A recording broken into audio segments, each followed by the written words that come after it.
Napatigil ka na ba upang mag-isip tungkol sa kung ano talaga ang nais na maramdaman ang iyong puso na kumalas sa 1,000 piraso?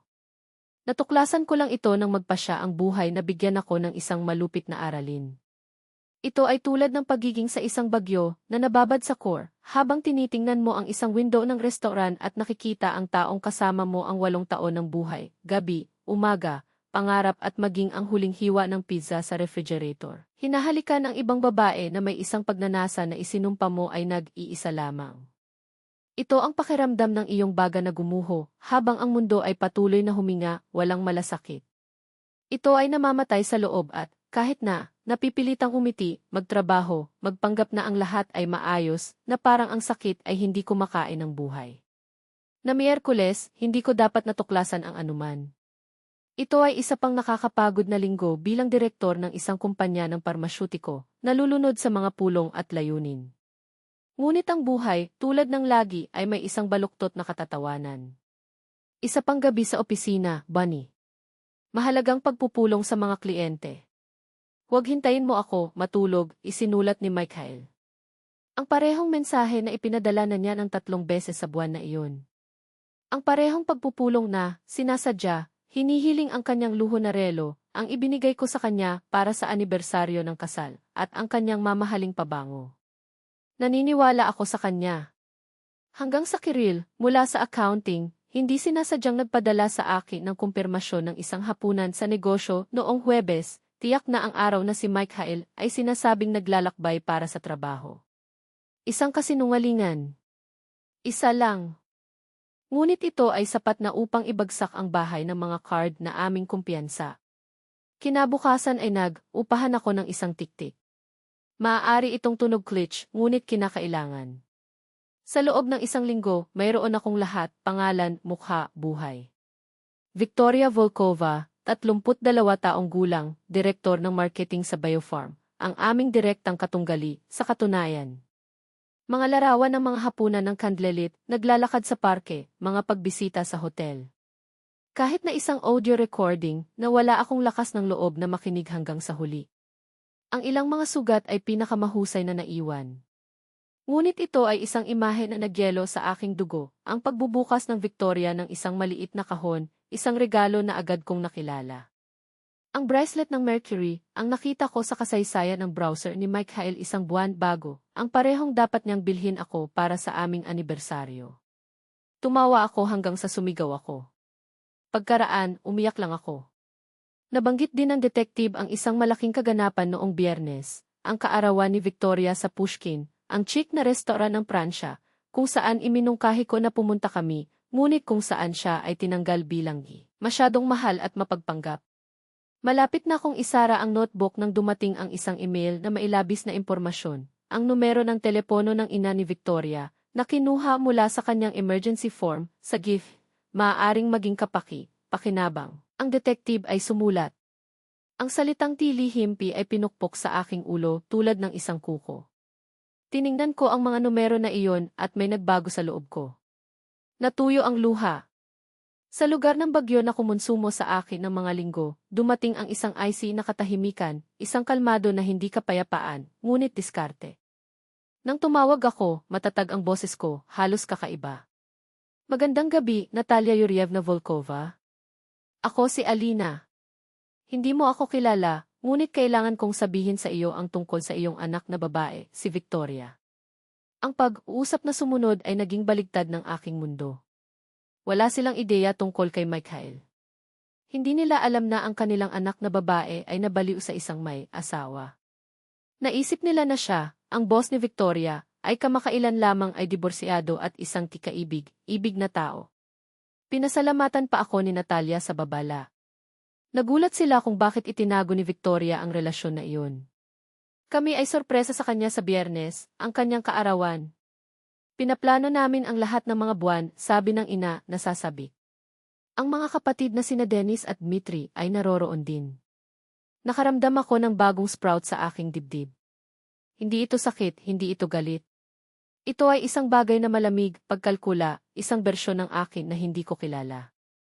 Ano ang nagkataon, Anya, na may kalmado na natakot sa akin? Nagpaplano din ako ng sorpresa para sa kanila sa hapunan. Pagkatapos ng lahat, si Victoria ay isang mahalagang bahagi ng buhay ni Michael marahil maaari tayong mag-ayos ng isang bagay. Nang mag-hang up ako, nakita ko ang aking sarili sa salamin sa silid, tulugan. Huwag rek. Nakita ko ang babaeng nakatitig sa akin. Ang mga mata ay naiiba, mahirap tinutukoy. Dumating huli si Michael, amoy ng pabango at kasinungalingan ng ibang tao. Hinalikan niya ang noo ko at tinanong kung naghahapunan ako. Sagot ko, nakangiti. Sa katunayan, nag-ayos na ako ng isang bagay na espesyal para sa Biyernes. Ang kanyang mukha ay nagyelo para sa isang segundo, ngunit sa lalong madaling panahon ay nakabawi kasama ang kanyang karaniwang maskara. Biyernes? Mahal, mayroon akong isang hapunan sa negosyo. Tandaan, ang mga kliyente mula sa Ekaterinburg ay nasa bayan. Sinabi ko sa iyo noong nakaraang linggo. Tumango ako na parang naintindihan ko. Siyempre. Ang trabaho ay laging nauna. Nagpunta siya sa shower, nakaginhawa, kinuha na ang kanyang cellphone upang marahil bigyan ng babala ang T-Conejo na sa sandaling muli ay nakatakas siya mula sa kanyang nakakainis na asawa. Wala akong ideya na ang Biyernes ay magiging espesyal. Hindi lang sa paraang naisip ko. Ang pinakapangit na bagay tungkol sa pagkakanulo ay hindi ang sakit. Ito ang sapilitang rebisyon ng iyong buong kasaysayan. Ang bawat memorya ay nagiging anino ng pag-aalinlangan. Bawat mahal kita, isang potensyal na kasinungalingan. Ang gabing iminungkahi niya sa akin sa beach sa Sochi, nasuri na ba niya ang mga salitang iyon sa ibang tao? Ang aming kasal, dumaan ako sa mga lumang album, naghahanap ng mga palatandaan na hindi ko pinansin, mga pahiwatig na dapat ay inalerto ako. Ang mga walang tulog na gabi na nagsimula 3 taon na ang nakalilipas. Mga biyahe sa negosyo ng walang mga voucher. Ang password ng cellphone ay nagbago na wala kahit saan para sa seguridad.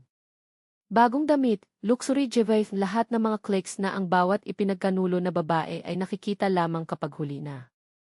Ngunit kung ano ang nasaktan ang karamihan ay napagtanto kung paano si Michael, kung kailan nagsimula ang pag-iibigan, nagsimulang papanghinain ako. Mga puna tungkol sa aking labis na propesyonal na ambisyon. Tinanong niya kung hindi ako paranoid sa aking hinala. Hindi ka pa naging clingy, Anya, nang tinanong ko kung nasaan siya. Hindi iyon maganda, Alina. At humingi ako ng tawad, sinubukan kong maging mas mababa sa mapang-api. Nagpunta pa ako sa isang psychologist upang magtrabaho sa aking insecurities, habang nagtayo siya ng isang kahanay na buhay kasama si Victoria. Noong Huwebes, araw bago ang malaking araw, hindi ako makatulog. Natapos ko ang lagi kong iniiwasan, profile ni Victoria sa mga network. Isang makintab na showcase ng tagumpay at pakikipagsapalaran. Mga larawan ng mga paglalakbay sa mga lugar na hindi ko kayang bayaran si Michael. Mga damit ng taga-disenyo, mga pariralang motivational tungkol sa ipaghawak ng buhay gamit ang parehong mga kamay. At doon, sa background ng ilang mga maingat na tinadtad na mga larawan, siya, ang balikat, relo, likod ng ulo ng lalaki na ibinahagi ko sa 8 taon. Ibinigay ko sa kanya ang aking kabataan, ang aking kumpiyansa, ang aking kinabukasan. At siya, ipinagpalit niya ang lahat para sa isang murang bersyon ng kaligayahan, habang nakakumbinsi sa akin na ako ang baliw. Ang parehong isinumpa niya na mahal niya, ngunit hindi kailanman nagsuot dahil hindi ito akma sa kanyang propesyonal na estilo. Tulad ng kung ang kanyang estilo ay hindi pa, sa loob ng maraming taon, isang maskara na maingat na naayon upang itago ang lalaki na siya talaga. Nakita ko siyang tumawa, ang kanyang puting ngipin ay kumikinang sa dilaw na ilaw mula sa lampara, habang siya, hinawakan niya ang kanyang braso ng isang lapit na dating minahan. Ang kamay na humawak ng minahan isang araw sa ospital nang pumirma ako ng mga papeles ng pautang upang mailigtas ang kanyang negosyo. Ang parehong kamay na ngayon ay hinahaplos ang mga daliri ng ibang tao, na parang hindi pa ako umiiral. Huminga ako ng malalim. Sinusunog ang hangin, na parang alam na ng aking katawan kung ano ang sinusubukan pa ring iproseso ng aking isipan. Ang machine gun ng mga saloobin ay nagpaputok, tinatawanan ba nila ako? Hinalikan niya ba siya sa mesa na ito? Ilang beses ka nang nagsinungaling sa huling ilang buwan? Ngunit hindi. Hindi ito oras para sa mga pagdududa. Ito ay oras para sa pagkilos. Handa na. Inulit ang matrei na may kamay sa hawakan ng pintuan na naghihiwalay sa amin mula sa maligayang mag-asawa. Sa split segundo bago ko siya itulak palayo, nakita ko ang Svetlana, nakaupo sa bar na may martini na marahil ay hindi siya nalasing. Itinaas niya ang kanyang baso sa isang tahimik na toast, ang kanyang mga mata ay nagniningning ng isang halo ng takot at paghanga. Magagawa mo ito, sinabi ang kilos na iyon. O baka, baliw ka. Siguro pareho. Binuksan ang pinto. Sorpresa! Ang koro ng mga tinig ay sumabog sa bulwagan. Sumabog ang mga lobo, lumipad si confetti, at sa mata ng bagyo, inilagay ni Vikria ang kanyang mga kamay sa kanyang mukha, nakabukas ang kanyang mga mata. Nagulat sa pagkabigla. Hindi dahil nakita ko ang aking pamilya, ngunit dahil nakita ko ang aking sarili doon, sa isang damit na pulang dugo, na nakangiti tulad ng isang pander na malapit nang ipakita ang mga claws nito. Aliiina! Na Atalia Yurievna ay tumakbo upang yakapin ako, habang ang mga kapatid ni Vikria ay nagpalitan ng nalilito na hitsura. Ikaw ay isang anghel. Ayusin ang lahat ng ito nang wala siyang pinaghihinalaang. Mabilis na tumayo si Mikhail na gumagapang ang upuan. Ang kanyang mukha ay isang pag-aaral sa disgust panic, ang kanyang pangatens, ang kanyang mga mata ay lumulubog sa pagitan ko, Vikria, at ang emergency exit. Para sa isang segundo, nakita ko ang malamig na pagkalkula sa likod ng hitsura na iyon, paano makawala dito? Paano makontrol ang aking sarili? Bago bumalik ang akit na executive mask. Doon mahal. Ang kanyang tinig ay honeyed, maling tulad ng mga pangako na ginawa niya sa akin sa dambana. Anong sorpresa? Hindi ko alam na ikaw at ang pamilya ni Vikria kilala ang isa't isa. Si Vikria, sa wakas ay nakuhang muli ang kanyang pagsasalita, sinubukan ang isang nanginginig na ngiti. Misha, hindi mo sinabi sa akin na ang iyong asawa ay sobrang malapit sa aking mga magulang. Susunod, inulit ko na parang tinikman ang salita. O, Vika, higit pa tayo. Lumingon ako sa Natalia Yurievna, kasama pa rin ang kanyang braso sa aking mga balikat. Hindi mo nabanggit na ang iyong anak na babae ay nakikipag-date sa aking asawa. Ang katahimikan na sumunod ay napakakapal na maaari mong i-cut ito ng isang kutsilyo ng dessert mula sa menu. Ang mga kapatid ni Vikria ay nagtuwid tulad ng mga sundalo sa pagbuo. Nilamon ng husto si Petr Nikolaevich, ang ugat sa kanyang paghugas ng templo. At Mikhail. Oh, Mikhail. Sa unahang pagkakataon sa mga taon, wala siyang script. Wala akong handa na kasinungalingan. Natatakot lang ako. Ano? Tumawa si Vikria, kinakabahan na parang lahat ng hindi pagkakaunawaan. Misha, ipaliwanag sa kanila na. Hindi mo kailangang ipaliwanag, Dushenka, nagambala ako, gamit ang palayaw na inilaan niya para sa kanya sa mga audio na pinakinggan ko sa pamamagitan ng lakas. Alam na nila. Alam ng lahat. Binuksan ko ang aking bag at kinuha ang aking cellphone. Sa pamamagitan ng isang gripo, ang screen ay nailawan ang kanilang mga mukha, nagyelo sa isang larawan na kinunan 3 linggo na ang nakakaraan sa aming kama. Kahit na ang mga empleyado ng Marriott ay alam na hinuhusgahan sa pamamagitan ng patunay na manatili na dumating sa aking email. Ang kulay ay pinatuyo mula sa mukha ni Vikria. Si Mikhail ay tumagal ng isang hakbang. Ang kanyang kamay ay nakabukas na parang maaari niyang makuha ang telepono mula sa akin. Ay ate, alang sa Diyos, huwag gawin iyon. Huwag gawin kung ano. Tanong ko, matamis bilang lason. Mga katotohanan. O masira ang kaarawan ng kaarawan na binayaran mo sa pera na nakuha ko habang nagpapanggap kang huli na magtrabaho. Sina Atalia Yurievna ay nagpakawala ng isang daing na parang sinuntok siya sa tiyan. Isa sa mga kapatid, si Dmitri, sa palagay ko, ay nagtaglay ng Mikhail sa pamamagitan ng kwelyo bago siya lumapit.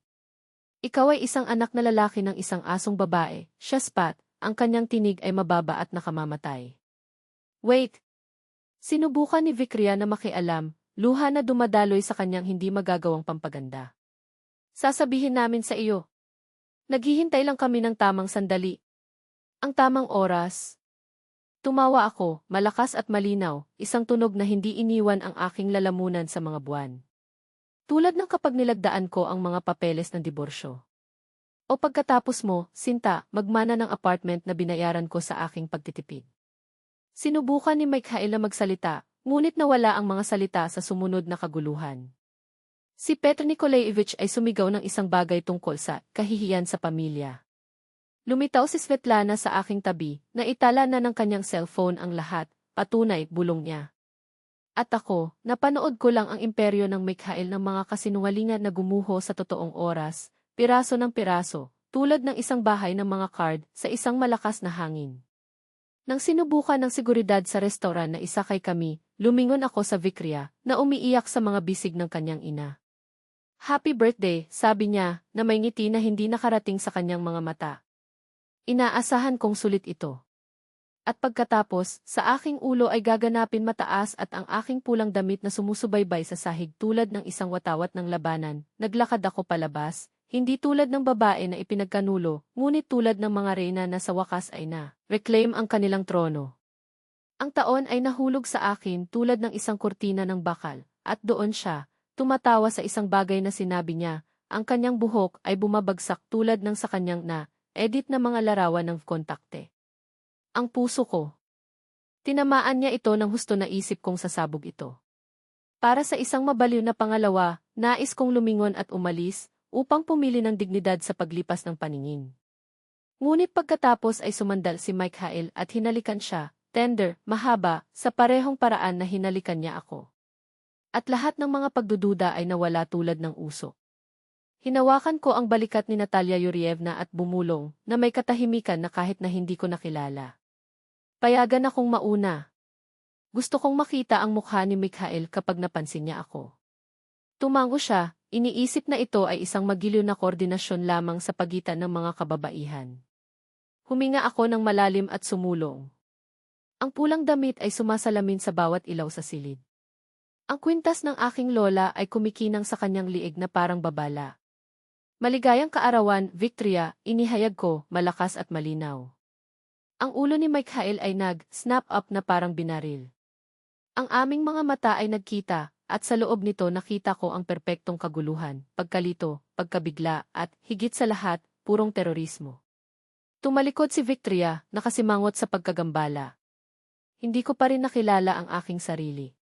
Kami ay tumawid ng mga landas ng isang beses o dalawang beses sa mga kaganapan sa korporasyon, walang higit pa sa mga pagbati ng perfunctory. Paumanhin, nagsimula siya, kasama ang sapilitang kagandahang, loob ng isang taong ayaw ng isang eksena. At ikaw ay? Ang kanyang asawa, sumagot ako, habang ang pamilya ni Victoria ay masikip sa likuran ko, tulad ng isang koro ng Greek na malapit ng masaksihan ang isang trahedya. Ang ngiti ni Natalia Yurievna ay nagyelo. Ang kagalakan sa hangin ay sumingaw. Ano? Ang iyong asawa ng 8 taon, idinagdag ko, sa oras na ito na may sapat na dami para sa mga asawa sa mga kalapit na talahanayan upang i-on ang kanilang mga ulo. Katahimikan. Isa sa mga pananahimik na may timbang na tulad ng tingga, na naghihirap sa iyo bago mo pa napagtanto na tumigil ka sa paghinga. Si Victoria ay nanatiling hindi gumagalaw, ang baso ng tsampagni ay nasuspinde sa kalahati sa kanyang mga labi. Si Mikhail ay mukhang isang tao na nakaharap sa isang firing squad, ang kanyang bibig ay nagbukas at nagsara, ngunit walang mga salita na lumabas. Isang isda sa labas ng tubig, choking sa kanyang sariling mga kasinungalingan. Asawa? Paulit-ulit na Petr Nikolaevich, ang kanyang tinig ngayon ay nagpuputol tulad ng isang talim. Ang kanyang dating kaakibat na mukha ay tumigas. Mikhail, sinabi mo sa amin na diborsihado ka. Kamakailan lamang ay diborsihado, na itama ni Natalia Yurievna, ang kanyang tinig ay nanginginig sa pagkagalit. Ang mga papel ay nilagdaan noong nakaraang taon na numpa ka. Sinubukan ni Mikhail na ipagtanggol ang kanyang sarili, ngunit ang mga salita ay natigil sa kanyang lalamunan. Maaari kong ipaliwanag. Ipaliwanag kung ano. Advanced si Dennis, mababa ang kanyang tinig at nakamamatay. Paano ka nagsinungaling sa aming kapatid? Para sa aming pamilya? Lahat ng mga mata ay lumingon sa Victoria. At doon, sa pangalawa na iyon, nais kong maging walang kasalanan siya. Na siya ay isa pang biktima, tulad ko. Ngunit ang kanyang mga mata, ang kanyang mga mata, lumusot kay Mikhail sa isang tahimik na sigaw para sa tulong. At katotohanan? Tanong ko, hinila ang aking cellphone sa aking bag. Wala ka ba sa aming kama 2 linggo na ang nakalilipas, habang ako ay nasa pharmaceutical forum sa St. Petersburg? Ang kanyang mukha ay naging mas whiter. Hindi ko alam. Alam ko, sabi ko, hindi maipapahiwatig. Hindi bababa sa 1 taon na ang nakalilipas. Tandaan mo ang araw na iyon nang tinawag mo ang aming landline at sumagot ako. Naghang ka kaagad, ngunit tinanong mo muna, Misha, ikaw ba? Ang memorya ay tumama sa kanya tulad ng isang suntok. Ang mga kainan ngayon ay hindi kahit na nag-abala upang itago, nakatitig sila ng walang kahihiyan, ang ilan ay nasa kanilang mga cellphone sa kamay. Kahit na ang waiter ay tumigil, hindi nakakaintriga, ang tray ay nanginginig sa kanyang mga kamay. Lumapit si Svetlana, maingat na naitala ang lahat. At katotohanan? Hiniling ni Peter Nikolaevich, ang kanyang tinig ay isang kulog. Ang galit ay bumaha sa kanyang mukha. Sinubukan ni Victoria na magsalita, ngunit maaari lamang stammer. Sinabi niya na sila ay pinaghiwalay na ito ay para lamang sa mga pagpapakita. Tumawa ako, isang malupit na tunog na nag-scrat ng aking sariling lalamunan. Para sa mga pagpapakita, inulit ko, mapait.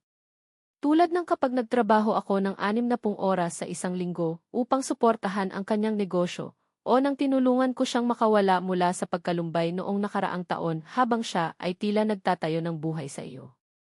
Sa wakas natagpuan ni Mikhail ang kanyang tinig, desperado. Alina, mangyaring hindi dito. Saan noon, Misha? Hinamon ko. Sa aming mga sesyon kasama ang mga therapist ng mag-asawa, kung saan nanumpa ka na nag-iisa ka. At muling natuklasan? O sa aming kama, kung saan mo ako mahal noong nakaraang linggo. Tumingin ako kay Victoria. O, sinabi niya sa iyo na hindi niya ako hinawakan sa mga buwan, hindi ba? Nagsinungaling ulit siya. Pinakawalan niya ang isang choke hikbi. Ang kanyang mga kapatid ay tumayo sa tabi niya tulad ng mga gwardya na nakatingin kay Mikhail na may purong kasuklam. Dinala mo siya sa kaarawan ni tatay, sabi ni Dmitri, ang kanyang tinig ay makapal na may pagkabigo. Inilahad niya ito sa buong pamilya. Para sa mga kaibigan. Hindi ko alam, iginiit ni Victoria, ngunit nawala na ang pagkumbinsi. Binuksan ko ang aking bag at kumuha ng isang bundle ng mga larawan, ebidensya, maingat na napili ng detective. Ikinakalat ko sila sa mesa tulad ng mga card sa isang maruming laro. 3 taon, Anya, na nagtuturo sa bawat isa. Iyon ay kung gaano katagal ito tumatagal. Dito, kayong dalawa sa Marriott, Abril ng nakaraang taon. Dito, isang romantikong katapusan ng linggo sa St. Petersburg habang inaalagaan ko ang aking post-surgery mom. At ito, inilagay ko ang huling isa na may dry click, ay noong nakaraang bisperas ng Pasko, nang sinabi sa akin ni Mikhail na siya ay nagtatrabaho ng huli. Kinuha ni Natalia Yurievna ang mga larawan, nanginginig ang kanyang mga kamay. Ang kanyang mukha ay nagkalat sa isang maskara ng kilabot. Victoria Petrovna Volkov, bulong niya, na parang ang kanyang buong pangalan ay isang sumpa. Paano ka? Sinubukan ng kanyang anak na babae na magprotesta, ngunit pinatahimik siya ng kanyang ina ng 1 kilos. Hindi ka namin pinalaki ng ganyan. Sinubukan ni Mikhail na mabawi ang kontrol, nanginginig ang boses niya. Ito ay isang personal na bagay. Guys? Si Peter Nikolaevich ay nagambala sa kanya, galit na galit. Ginawa mo ito ang aming negosyo nang nagsinungaling ka sa aking pamilya. Nang umupo siya sa aking hapag, tinanggap niya ang aming mabuting pakikitungo at ginamit kami tulad ng mga idiots. Umiti ako, malamig. Ang mga panukalang batas ni Marriott ay binayaran kasama ang kanyang corporate card. Ipinaliwanag ko na dumaan sa mga dokumento na kinuha ko sa aking bag, ang parehong kung saan lumilitaw pa rin ako bilang direktor sa pananalapi. Gulat na hinawakan si Mikhail. Hindi niya alam na dumaan ako sa bawat pahayag, bawat paglipat sa huling ilang linggo. Ito ay hindi lamang pagtataksil, nagpatuloy ako, ibinaba ang aking tinig upang maaari lamang silang marinig. Ito ay Artikulo 160 ng Russian Criminal Code. Maling pag-apruba. O baka 159, pandaraya. Sigurado ako na ang iyong mga namumuhunan ay gustong malaman kung saan pupunta ang kanilang pera. Isang maliit na karamihan ng tao ang nabuo sa paligid namin. Ang mga bulong ay tumakbo sa silid tulad ng isang electric current. May nag-film ng hindi nakikilala ito. Gumagawa ka ng isang eksena, Michael hissed, ang kanyang mga mata ng dugo na may puot. Hindi, ikaw ang naglalagay sa isang pag-play, namamagitan si Dennis, sumulong sa kanya. 3 taon na ang nakalilipas. Nais kong umalis ka, biglang sinabi ni Victoria, sumisira ang boses niya. Pareho. Ang kanyang ina ay nagsimulang magprotesta, ngunit pinutol niya ito. Wala rito. Hindi ngayon. Ilang sandali ay nakaramdam ako ng kakaiba, halos awa. Sa kabila ng lahat, kami ay 2 kababaihan na nawasak ng parehong lalaki. Gusto ko, sumang-ayon ako, marahan. Ngunit bago. Lumingon ako kay Michael na mailagnat na type ng isang bagay sa ilalim ng mesa. Kinuha ko ang cellphone mula sa kanyang mga kamay gamit ang isang mabilis na paggalaw. Ang iyong abogado ay maaaring maghintay, Anya, na tinitingnan ang screen. File na nang minahan ang mga dokumento. Noong Lunes, natanggap mo ang subpoena. Ang kanyang mukha ay nag-distort sa isang grimace ng puot. Ikaw ay isang naghihiganti na babae. Pinlano niya ang lahat. Ang akusasyon ay nakabitin sa hangin na inilalantad siya ng higit sa anumang mga salita ng aking maaaring gawin. Hindi, Misha, sagot ko, mahinahon. Pinlano mo ang lahat ng magpasya kang magsinungaling sa unang pagkakataon. Katatapos ko lang kung ano ang sinimulan mo. Tiningnan ko ang pamilya ni Victoria, ang bigat ng kahihiyan na nakikita sa bawat isa sa kanila. Pasensya na kailangan mong malaman ang ganyan, sinabi niya, taimtim. Ngunit kung ito ay anumang aliw nagsinungaling siya sa iyo, tungkol sa akin, sa parehong paraan na nagsinungaling siya sa akin tungkol sa iyo. Tumango si Petro Nikolaevich. Salamat sa iyong katapangan, batang babae. Ang kanyang tinig ay magaspang, ngunit nagpapasalamat. Ang natitira, pinagsunod-sunod namin. Si Svetlana ay lumitaw sa tabi ko tulad ng isang anino. Naghihintay ang kotse, bulong niya. Tumingin ako sa isang huling pagtingin sa eksena, Michael, tingnan. Gadgad. Victoria, broken. Ang kanilang pamilya, ngayon ay isang pader sa pagitan nila at ng mundo. At ang cake ng kaarawan, hindi pa nababago, ang mga kandila ay hindi pa nailawan, isang perpektong simbolo ng kung ano ang hindi kailanman ipagdiriwang. Tumalikod ako at umalis, ang pulang damit na drag sa sahig tulad ng isang pangungusap. Hindi tulad ng inabandonang babae. Tulad ng reyna na nagpahayag lamang ng digmaan. Happy birthday, Victoria, inulit ko, sa oras na ito nang walang kamandag sa aking tinig. Sa oras na ito nang walang put. Inaasahan ko na sa susunod na taon gumawa ka ng mas mahusay na mga pagpipilian. Habang naglalakad kami ni Svetlana sa pintuan, narinig ko ang malalakas na tinig ni Pyotr Nikolaevich na sumigaw sa bulwagan. Tulad ng para sa iyo, Mikhail, kailangan naming magkaroon ng isang seryosong pag-usap tungkol sa iyong mga kasanayan sa negosyo. Sa labas, ang gabi ng hangin ay tumama sa aking mukha tulad ng isang suntok ng kalayaan. Umiling-iling si Svetlana. Kumusta ka? Shit, sagot ko, taimtim. Pero mabubuhay ako. Sumabog ang telepono na may mga abiso. Ang eksena sa restaurant ay trending sa mga lokal na channel ng telegrama. Kaarawan surprise, ang asawa ay naglalantad ng chatter sa publiko. Pinatay ko ang aparato. Ang pagkilala sa publiko ay maaaring maghintay. Nang gabing iyon ay hindi tungkol sa viral skandal. Ito ay tungkol sa katotohanan, mga kahihinatnan, at higit sa lahat, tungkol sa akin sa wakas ay kontrolin ang aking buhay pagkatapos ng mga taon ng paglunok ng kahihiyan. Ang kotse ay humila palayo sa bangketa, tulad ng nakita kong sumabog si Michael sa pintuan ng restaurant, ang kanyang mukha ay pula na may kawalan ng pag-asa. Nakita niya ako at tumakbo pagkatapos ng sasakyan, sumigaw ng isang bagay na hindi maintindihan. Hindi ako lumingon. Pagkalipas ng 6 na buwan, pagkatapos ng tinatawag na social media na The Birthday of the Century, natagpuan ng buhay ang isang bagong ritmo. Hindi kinakailangan mas madali, ngunit mas malinaw. Mas matapat. Ang diborsyo ay natapos ng mas mabilis kaysa sa naisip ko. Si Michael, na nahaharap sa posibleng mga singil sa pandaraya matapos ang aming publiko na paghaharap ay trigger ng mga pag-audit, tinanggap ang mapagbigay na termino, kahit ano upang maiwasan ang mas malalim na pagsisiyasat. Minsan ang pampublikong kahihiyan ay may hindi inaasahang mga bonus sa pananalapi. Ibinenta ko ang bahay. Napakaraming mga multo na gumagala sa paligid ng mga silid. Lumipat ako sa isang apartment sa gitna, na may mga panoramic windows at walang bakas ng aking dating buhay. Ang unang gabi lamang, umiyak ako hanggang sa masaktan ang lalamunan ko. Noong Lunes, mas natutulog ako kaysa sa mga nakaraang taon. Nakipag-ugnay si Victoria mga isang buwan mamaya. Nagkita kami sa isang tahimik na cafe, malayo sa mga lugar na alam namin. Alam ko, ipinagtapat niya, bluntly. Hindi kaagad, ngunit sa paglipas ng panahon, napagtanto ko. Palagi siyang aalis sa iyo sa susunod na buwan, sagot ko, tuyo. Mayroong palaging isang dahilan upang ipagpaliban. Palagi na. Iba siya. Lumabas ang glow. Hindi siya pinatawad ng pamilya. Bahagyang nakausap siya ng mga kapatid. Sa oras, kukunin nila ito, sabi ko, walang kasiyahan sa kanilang sakit. Bakit mo ginawa iyon? Tanong niya. Maaari ko siyang nakausap sa pribado. Naisip ko ang tanong. Sa loob ng maraming taon, biktima ako ng gaslighting, sinanay na pagdudahan ang aking sarili. Kailangan ko ng mga saksi, inamin ko. At, upang maging matapat, naisip kong karapat, dapat mong malaman kung sino ang nakisali mo. Dahang tumango siya.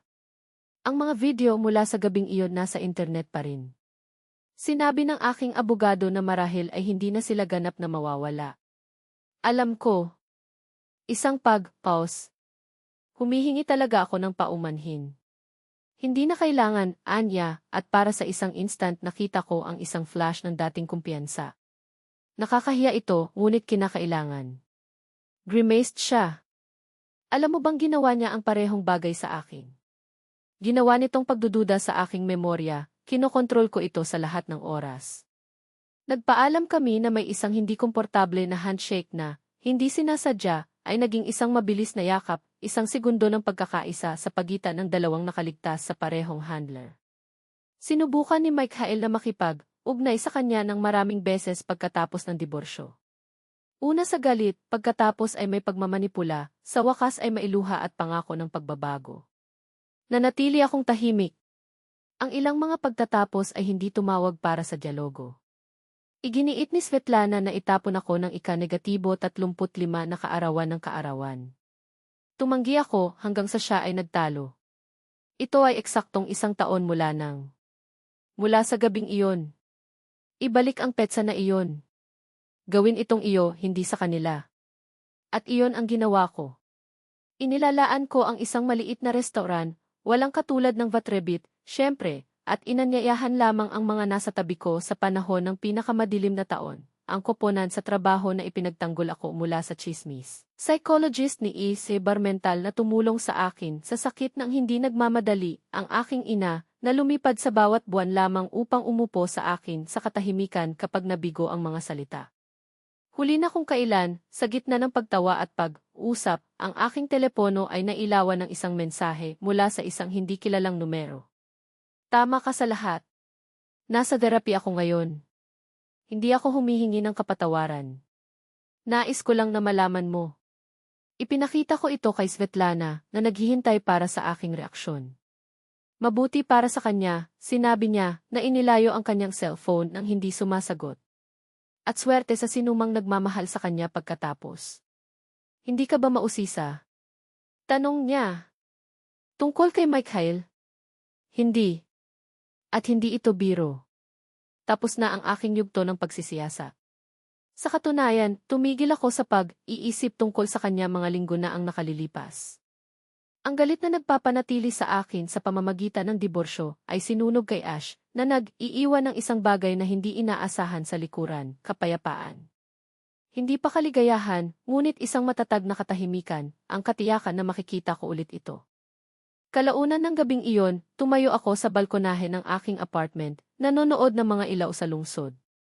Ang kwintas ng lola ko, ang parehong isinusuot ko ng gabing iyon sa restaurant, ay muling binago ang ilaw ng buwan.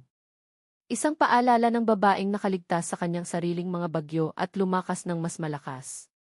Pinagsisisihan mo ba ang paghaharap sa publiko? Madalas akong tinanong, hindi mo ba nais na kumilos ka ng higit na dignidad? Hindi nila maintindihan.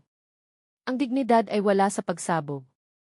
Ito ay sa kung ano ang dumating sa ibang pagkakataon, sa muling pagtatayo ng walang mga dahilan, sa pagtanggi na gawing mas maliit ang aking sarili upang magkasya sa mga kasinungalingan ng ibang tao. Minsan naiisip ko ang tungkol sa babaeng nakita ko sa salamin noong araw bago nagbago ang lahat, na mahirap, puro na hitsura na halos hindi ko nakilala. Iniligtas niya ako. Hindi ito ipinanganak ng puot, ngunit sa paggalang sa sarili, na nasaktan ng masyadong mahaba. Hindi ko na kailangan ang paghihiganti. Ngunit hindi ko malilimutan ang itinuro niya sa akin, na sa ilalim ng aking kakayahang magmahal, ay namamalagi ng pantay na lakas upang humiling ng hustisya.